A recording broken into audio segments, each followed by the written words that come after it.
사람에게는 대화가 참으로 중요합니다. 왜냐하면 사람은 대화하지 않고 살아갈 수 없기 때문이죠. 그리고 대화가 중요하기에 성경에서도 말의 중요성을 참 많이 강조하고 있습니다.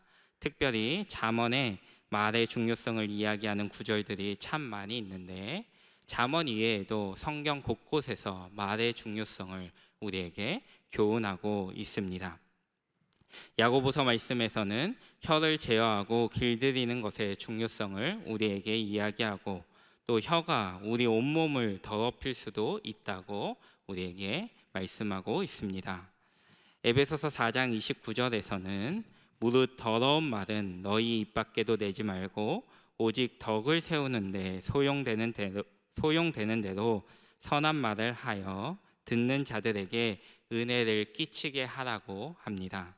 그리고 사무엘상 2장 3절에서는 심히 교만한 말을 다시 하지 말 것이요 오만한 말을 너희의 입에서 내지 말지어다 라는 말씀도 있습니다.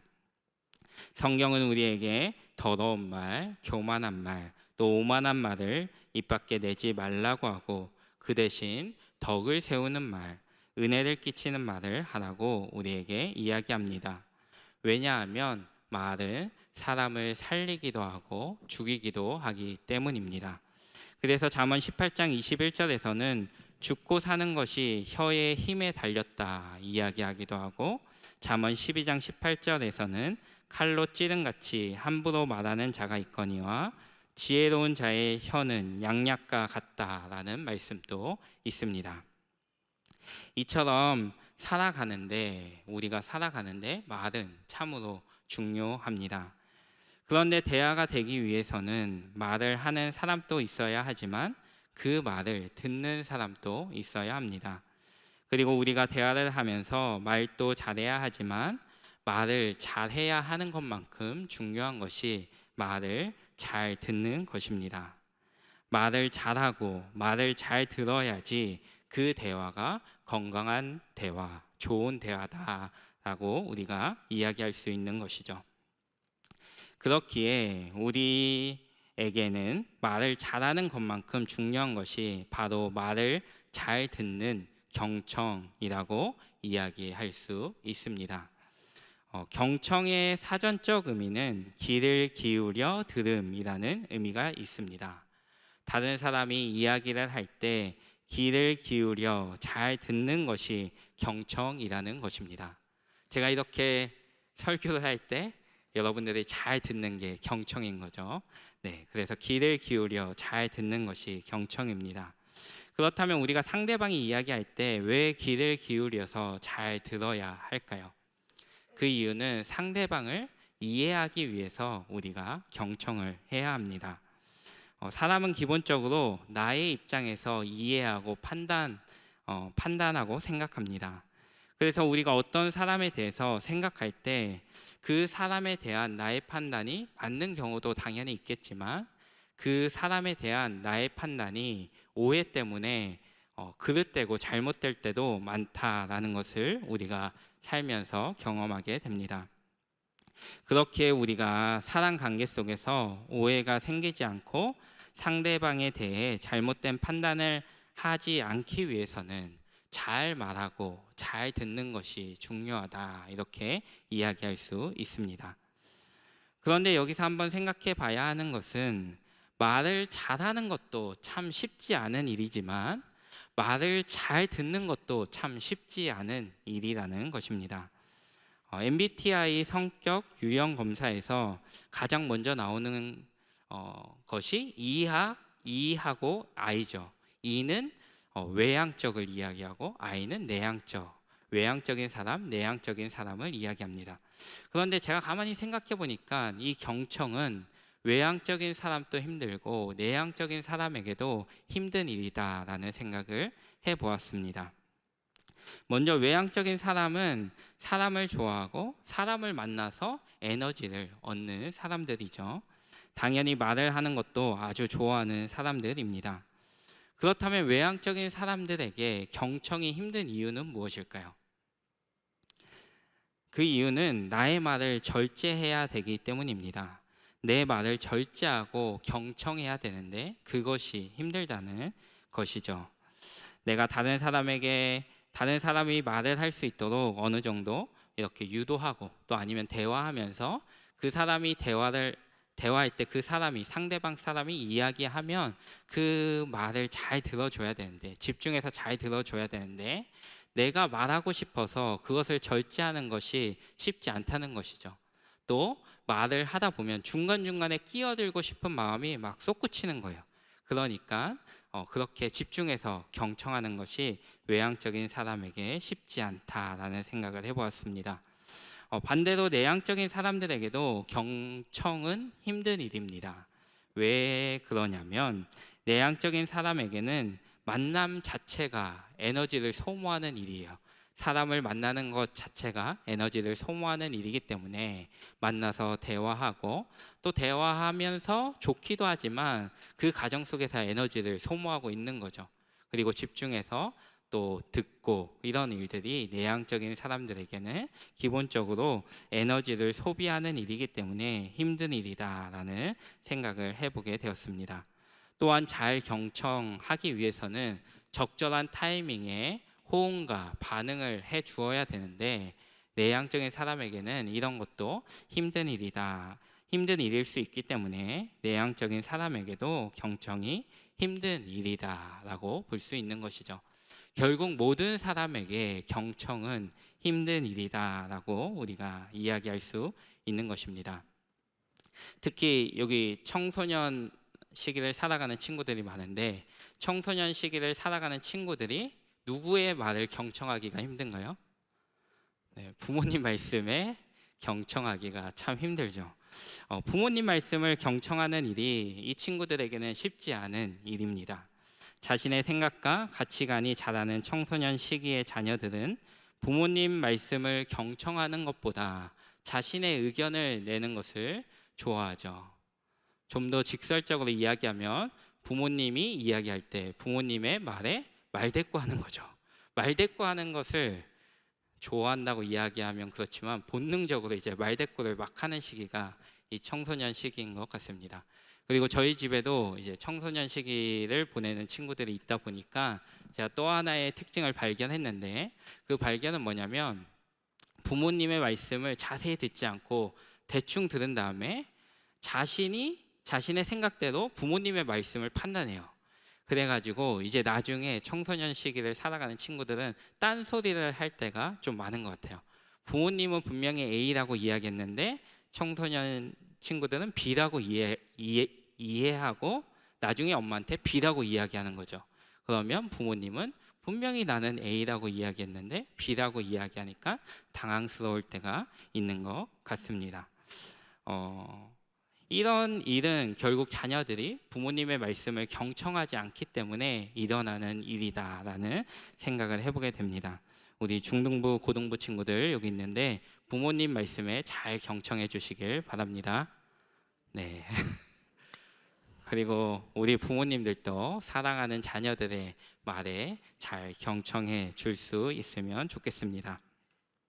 어쨌든 청소년 시기에는 부모님이나 어른들의 이야기를 경청하는 일이 본능적으로 쉽지 않은 시기인데 또 다른 문제는 우리 자녀들이 살아가는 이 시대에는 수많은 소리가 우리에게 들려온다라는 것입니다. 수많은 소리가 우리에게 전달되고 있기 때문에 우리 주위에 너무 많은 소리가 있기 때문에 진짜 경청해야 될 소리에 경청하는 것이 쉽지 않다는 것입니다. 경청하는 일 자체가 힘든 일인데 현대에는 수많은 소리가 있기에 경청하는 일이 더 힘들어졌다는 것이죠. 예를 들어보면 핸드폰이 이제 경청하는 일을 방해하는 것입니다. 우리의 자녀들이 왜 부모님 말씀에 경청하지 못하나요? 가장 큰 이유 중에 하나가 바로 핸드폰이죠. 부모님이 말씀해도 핸드폰을 보고 있기 때문에 핸드폰에 집중하고 있기 때문에 핸드폰에서 들리는 소리에 보이는 것에 집중하고 있기 때문에 이제 부모님 말씀에 경청하지 못하는 경우가 많다라는 것입니다. 그리고 이런 문제는 이제 우리 자녀들만의 문제는 아닌 것 같습니다. 부모 세대인 우리들조차 핸드폰 때문에 배우자나 또 자녀들의 목소리에 경청하지 못할 때도 참 많은 것 같습니다. 우리가 이런 시대를 살아가고 있기 때문에 현대를 살아가는 우리에게 경청은 더욱더 중요한 성품이 되었다라고 볼 수 있을 것 같습니다.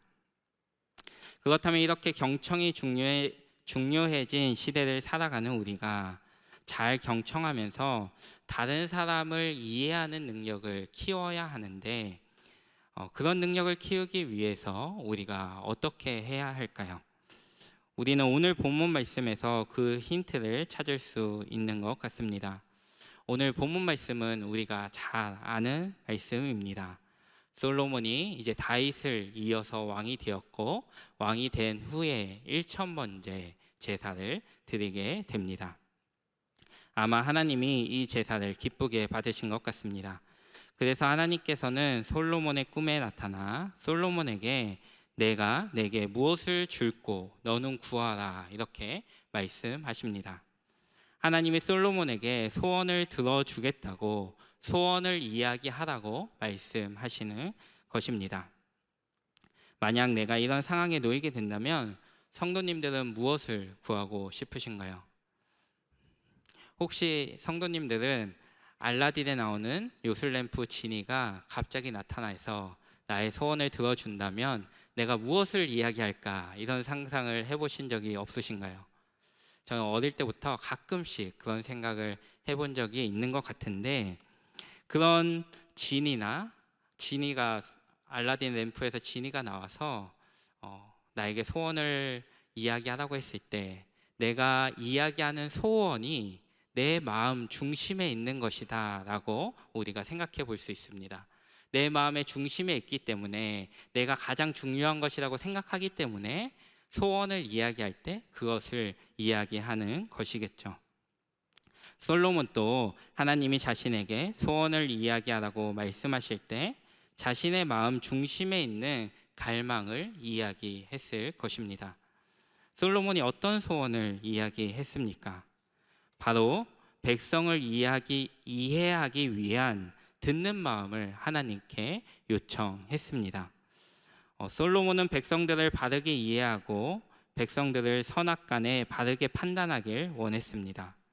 솔로몬은 수많은 백성을 자신의 힘으로 다 이해할 수 없고 자신의 힘으로 모든 송사를 바르게 판단할 수 없기 때문에 하나님께 듣는 마음과 바르게 판단할 수 있는 지혜를 구하였던 것입니다. 그리고 이렇게 백성을 바르게 통치하고 싶어하는 솔로몬의 마음은 하나님의 마음에 합한 마음이었습니다. 그래서 13절 말씀을 보니 하나님은 솔로몬이 구하지 않은 다른 복들도 솔로몬에게 허락하신다 이렇게 말씀하십니다. 그 당시 왕들이 구하는 전형적인 소원은 부와 장수, 원수의 생명과 같은 것이었습니다. 그러나 솔로몬은 이런 자신의 1차적인 욕구를 하나님께 요청하지 않았습니다. 솔로몬의 마음에는 자신의 욕구와 자신의 유익보다 백성을 사랑하고 백성들을 잘 통치하고 싶은 마음이 그의 마음에 가득했던 것입니다.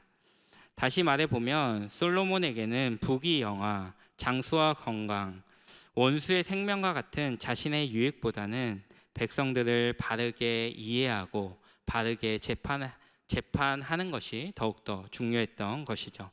그렇기에 솔로몬에게는 듣는 마음과 선악을 분별하여 바르게 재판하는 지혜가 필요했던 것입니다. 그리고 이런 솔로몬의 마음을 하나님이 이쁘게 보셨습니다.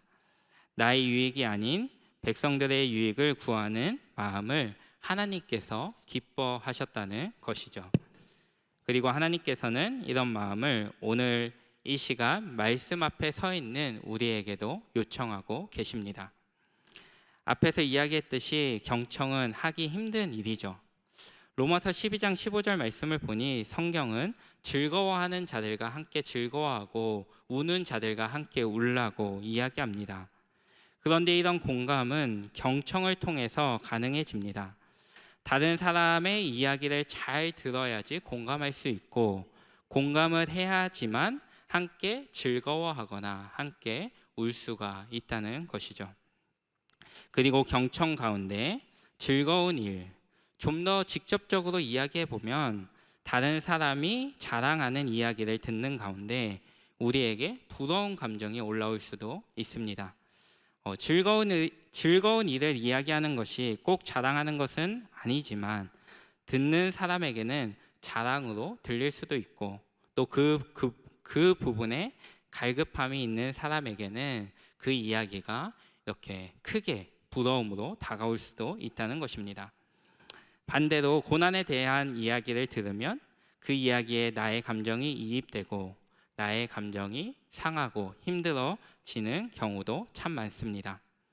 그러나 경청 가운데 이런 힘든 일들이 생길 수 있다는 사실을 우리가 분명히 알지만 우리가 경청을 꼭 해야 하는 이유는 경청을 통해 상대방이 회복되고 살아날 수 있기 때문입니다. 상담에서 주의 집중과 경청이 가장 기본이고 중요한 기술이라고 이야기하기도 합니다. 그리고 문제의 해결도 경청으로부터 시작된다는 이야기를 하기도 하죠. 이것이 무엇을 이야기하나요? 경청을 통해 회복이 일어난다는 것을 이야기하는 것입니다. 부부의 대화를 한번 생각해 보면 이런 원리를 좀 더 잘 이해할 수 있을 것 같습니다.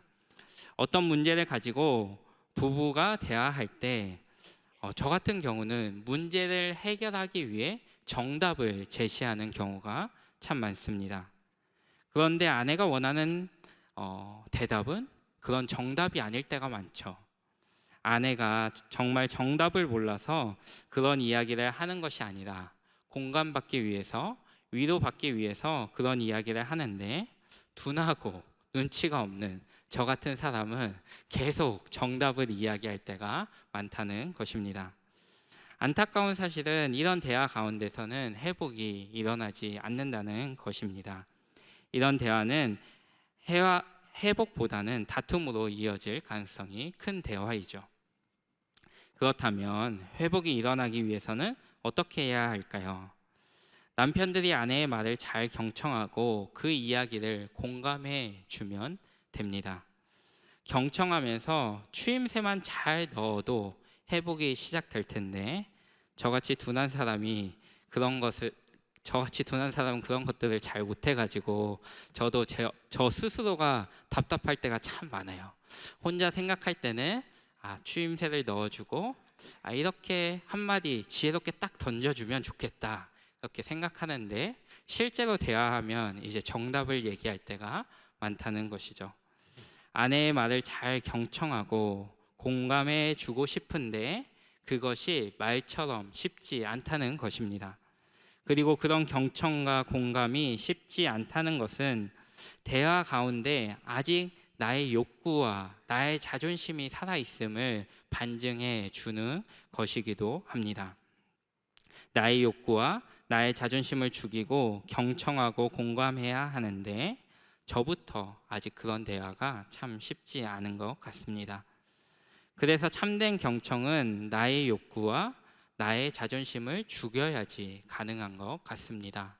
내 생각과 나의 욕구와 나의 자존심을 죽이고 그 사람에게 집중할 때 그 사람을 온전히 공감하려고 노력할 때 우리가 참된 경청을 할 수 있는 것 같습니다.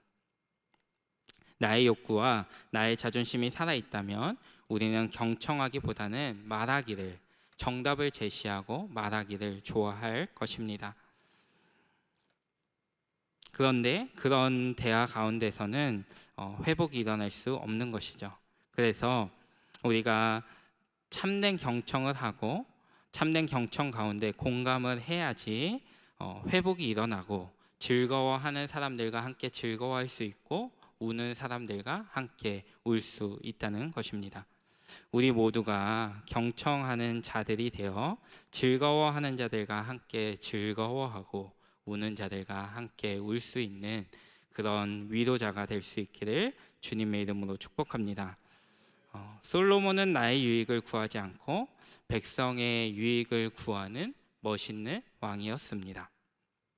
이런 솔로몬을 묵상하고 또 나의 욕구와 나의 자존심을 죽여야지만 진정으로 경청할 수 있다는 경청에 대해서 묵상하면서 저의 머리에 떠오른 한 인물이 있습니다. 그 인물은 바로 예수 그리스도이십니다. 예수님은 자기의 유익을 구하지 않고 타인의 유익을 구하셨습니다. 자신이 죽음으로 타인에게 생명을 허락하셨죠. 우리가 어떻게 새 생명을 얻었습니까? 바로 예수님의 죽으심으로 인해 우리가 새 생명을 얻게 된 것입니다. 그분의 죽으심이 나를 살리신 것이죠. 예수님의 낮아지심으로 우리가 높아지고 예수님의 죽으심으로 우리가 생명을 얻은 것입니다. 예수님은 신이시지만 자신의 모든 영광을 버리고 낮아지셨습니다. 우리를 위해 인간이 되셨고 이 땅에서 수많은 수모와 고난을 당하셨습니다. 그리고 나의 죄를 짊어지고 십자가에 못 박혀 돌아가셨습니다. 또한 돌아가신 후에 무덤에 장사되셨습니다. 이런 예수님의 구원 사역, 예수님의 낮아지심으로 인해 우리가 높아지고 우리가 생명을 얻게 된 것입니다. 예수님의 낮아지심으로 우리가 높아진 것처럼 우리도 나의 낮아짐과 나의 헌신으로 다른 사람들을 높이고 살려야 하지 않을까요? 우리가 경청으로 그 일을 행할 수 있다는 것입니다. 우리가 경청과 공감으로 즐거워하는 자들과 함께 즐거워하고 우는 자들과 함께 울 때 회복이 일어나고 살아남의 역사가 있을 것입니다. 특히 가장 경청하기 힘든 존재가 앞에서도 다루었지만 가장 가까운 가족입니다. 잘 모르는 사람들과 이야기할 때 우리는 그 사람의 이야기를 잘 들어줍니다. 그리고 잘 들어주려고 노력이라도 합니다. 그런데 가족들 간의 이야기는 우리가 경청하지 못할 때가 많습니다. 우리가 경청하기보다는 회피하고 무시할 때가 참 많습니다. 경청하기보다는 나의 생각을 이야기하고 나의 생각을 상대방이 수용하지 못하면 분내고 화를 내고 노할 때도 참 많은 것 같습니다. 그러나 이런 대화 가운데는 회복이 일어나지 않습니다. 우리 모두가 가장 먼저 가까운 가족들과 잘 소통할 수 있기를 소원하고 잘 소통할 수 있게 해달라고 하나님께 기도하면 좋겠습니다.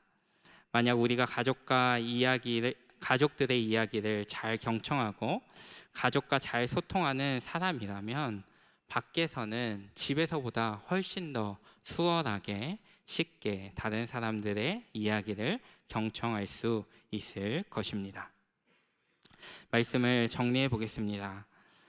예수님의 낮아지심으로 우리가 높아지고 우리가 새 생명을 얻었습니다. 예수님이 나를 치료하고 회복시켜 주셨습니다. 우리가 이 사실을 기억하면서 예수님처럼 경청으로 다른 사람을 살리고 회복시킬 수 있기를 간절히 소원합니다. 마지막으로 제가 설교를 준비하면서 은혜로운 노래를 듣게 되었는데 그 노래의 가사를 잠시 나누고 설교를 마무리하도록 하겠습니다. Who are you? 학교 2015년 2015라고 해야 되나? 어쨌든 학교 2015라는 드라마의 OST 중에 한 곡입니다. 가수 유나가 부른 기도라는 곡인데 제가 가사를 한번 읽어드리겠습니다. 그대가 길을 잃었을 때 빛으로 비춰주리. 바람에 마음 흔들릴 때 나 그대의 손 잡아주리. 그대를 위해 기도합니다. 지켜달라고 기도합니다. 나의 바람이 닿을 수 있게 닫혀진 문이 서서히 열려 상처에 울고 때론 지쳐 절망에 갇혀 아프지 않길 마음을 다해 그대의 위로가 되길 오늘 또 나는 기도합니다. 그대를 위해 기도합니다. 지켜달라고 기도합니다.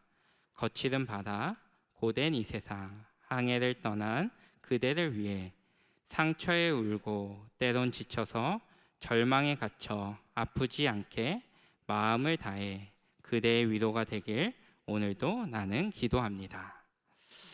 제가 TV를 잘 보지 않아서 제가 이 드라마와 이 노래에 대해서 잘 알지는 못합니다.